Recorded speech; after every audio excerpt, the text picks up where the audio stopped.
Welcome back, conscious parents, to another day on this fabulous quest of raising our consciousness toward a greater connection with our children. So yesterday we talked about moving away from this identification as a parent toward becoming a spiritual guide.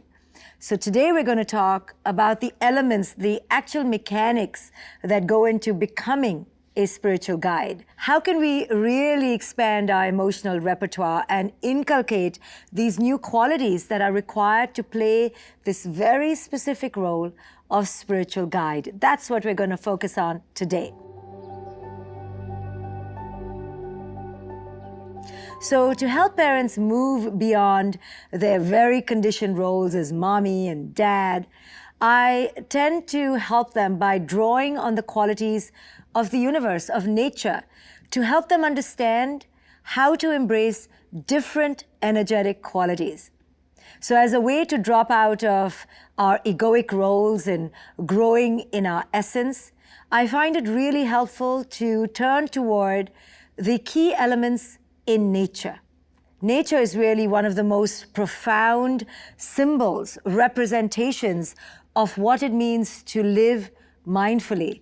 You know, look at nature, observe nature, its capacity to detach from outcome, its capacity to let go, to stay in the moment, to be impermanent. You know, the tree, when it's time to shed its leaves in the fall, doesn't cling on to its leaves. And then when it's time to blossom with leaves, it doesn't do it conditionally. It releases its leaves with an abundant and verdant overabundance. Look at the sun, look at water, look at how everything in nature seems to inextricably and seamlessly flow with each other. That's why, in order to reach a higher state of wisdom, I tend to look at nature. I tend to look at the qualities of nature.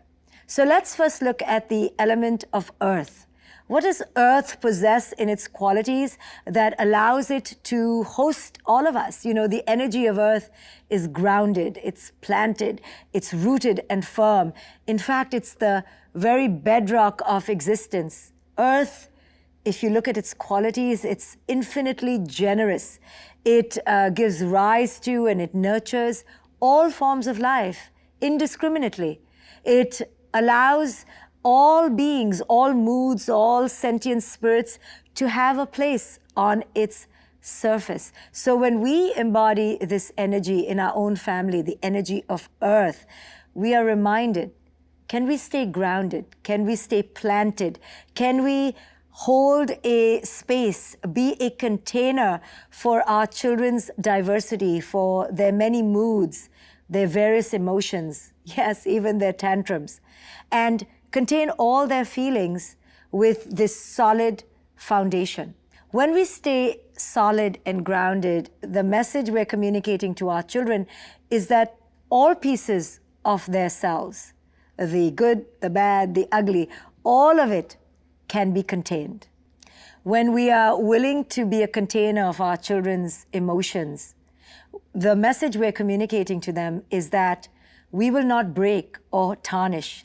Just like the earth stays ever resplendent, ever nurturing, it doesn't really get destroyed, no matter what's happening on the surface. When we imbibe the energies of the earth, when we look to the earth for inspiration, we too are reminded that for our children, we need to stand solid and welcoming and embracing and life-giving as the earth. So another element from nature that we can draw great inspiration from is the element of air. So what is air in essence? Air is the space all around us and between everything.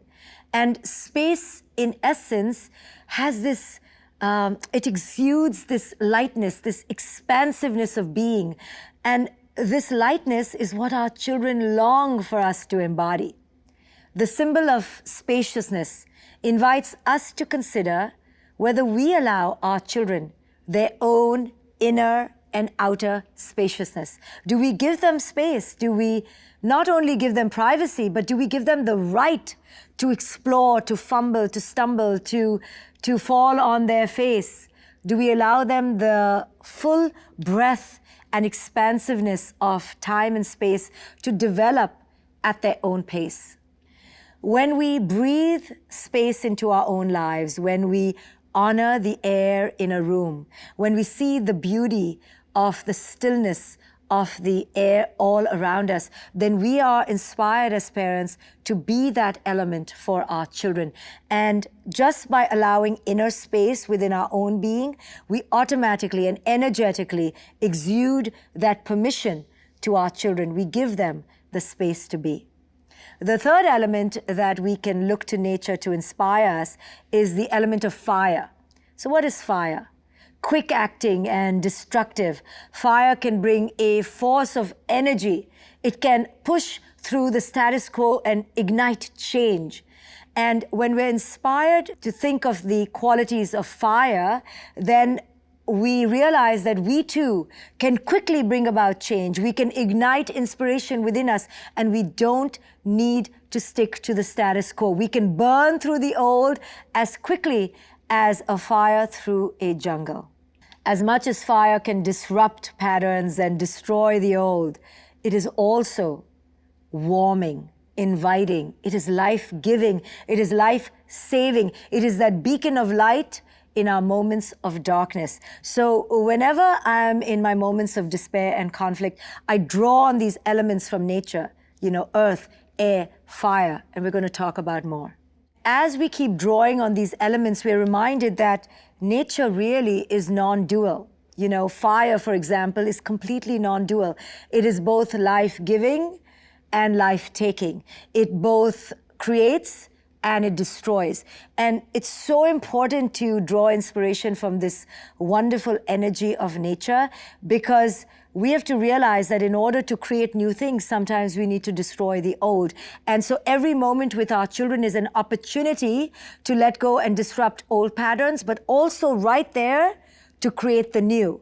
So anytime we're stagnant, anytime we're mired in guilt and shame, if we can get inspired by the element of fire, we can quickly ignite change in our lives. And then we have the all-important element in nature, water. Water symbolizes the ability to flow with the stream of life.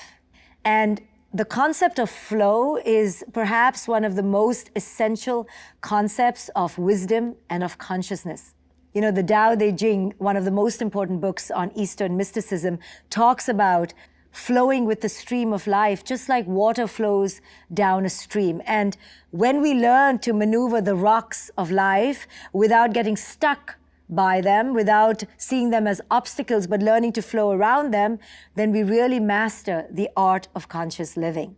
So when we absorb the qualities of water, when we understand that water is such an essential life-giving element of nature, essentially is always flowing. Water always gets attracted to the path of least resistance. Water never goes against resistance and gets stuck. Water always finds a way to carve a new path. And this is what conscious parenting essentially is about. Never going against the resistance of the child, but always looking for the path of the greatest flow. How can I flow with my child rather than break down their resistance? When we begin to inculcate and absorb the natural characteristics of the elements of nature, what we're doing is learning to balance our own energies out. We're learning to present ourselves in a way to our children that can maximize their capacity as beings of earth. When we understand that nature in essence is non-dual, we begin to see that, we can't really know hot without understanding cold. We can't really know happiness without understanding joy. So nature teaches us that everything goes together. Everything has an antidote which allows nature to be balanced out. So the power of the antidote is something I want to talk about. When our children are anxious or stressed, or our children are going through an intense emotional experience, that's when we need to think of how nature would balance this out. And the way nature balances this out is by providing the antidote. It provides the other side of the spectrum. So whenever, for example, my child is all stressed or having an intense rage or intense emotion, then I know now not to mirror that intensity with my own intensity. Because when I clash with that intensity, with the power and rage of my own feelings, what ends up happening is I exponentialize her feelings, and then we have a tsunami of emotions. The way to really approach our children is how nature would approach it. So if there's tremendous heat here, let's see if we can calm this down. So when our children are very anxious or having an intense emotion, we have to ask ourselves, can I now enter the space of the antidote? Can I provide the antidotal energy? Can I provide the calm, the balm, the soothing, the salve? And in such a way, we balance our children's energies out. You know this from your own life. When your child is anxious, say they're about to go on a Ferris wheel or they're about to go on an airplane, and if you mirror the anxiety with your own anxiety, what you're going to do is you're going to expand the anxiety. The anxiety is going to quadruple. So instead of doing that, all of us intuitively know we need to do the calming effect. And that's what the antidotal effect is. How can I approach this situation with the compensatory behavior, with the effect that will provide the antidote? And the antidote takes out the sting of that negative or unhealthy or toxic behavior and completely calms the situation down. So for today's task, I want you to expand from your role as mommy and daddy and look to the elements of nature. That's why the mechanics of becoming a spiritual guide means that we need to separate from the traditional roles, you see. So what is the best teacher? Nature. Let's look to nature to detach us from our severe identification as the parent. So let's try to embody more elements of nature, either earth or air, fire or water. Look at your own behavioral repertoire, look at your own emotional energies on a typical day, and try to see which energies do you need more of. So there was a time in my life where I was very busy and moving through my life with a lot of fire energy. I was pacing through life, I was doing my PhD, I was always busy. And I realized that I wasn't providing my child with the earth energy. I wasn't grounded enough. I wasn't calm enough. I wasn't nurturing enough. And one day my daughter even said to me, "Mommy, you're being half a mom. You're only being a doing mom, but you're not being a loving mom." And that just woke me up. I realized I wasn't occupying the energy of earth. So look at your own daily interactions. Do you need to be more nurturing like the earth and more containing of your child's feelings?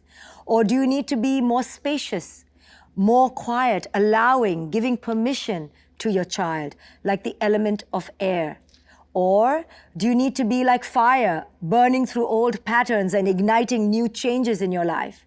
Or do you need to be like water, more flowing, more easy, looking for less resistance, less conflict, moving away from power struggles and power dynamics? So as you begin to occupy different energy, I also want you to become aware of the power of the antidotal energy. Look at conflict with your child, and instead of engaging in that conflict in the same way, ask yourself, can I occupy the antidotal energy? Can I calm this energy out? Can I balance my child out? Can I provide the compensatory behavior so my child can re-enter and realign with their center? So today's task may seem a little bit of an ephemeral task. It's kind of unquantifiable. You know, I'm talking about nature and all these qualities. Trust me. Try to go in that space in your consciousness, because all of this is helping you detach from your very dense material attachment to your ego. All of this is serving to crumble that all rigid, all powerful parental ego. So keep reflecting, keep expanding. And I can't wait to hear how you did today, and I will see you back here tomorrow.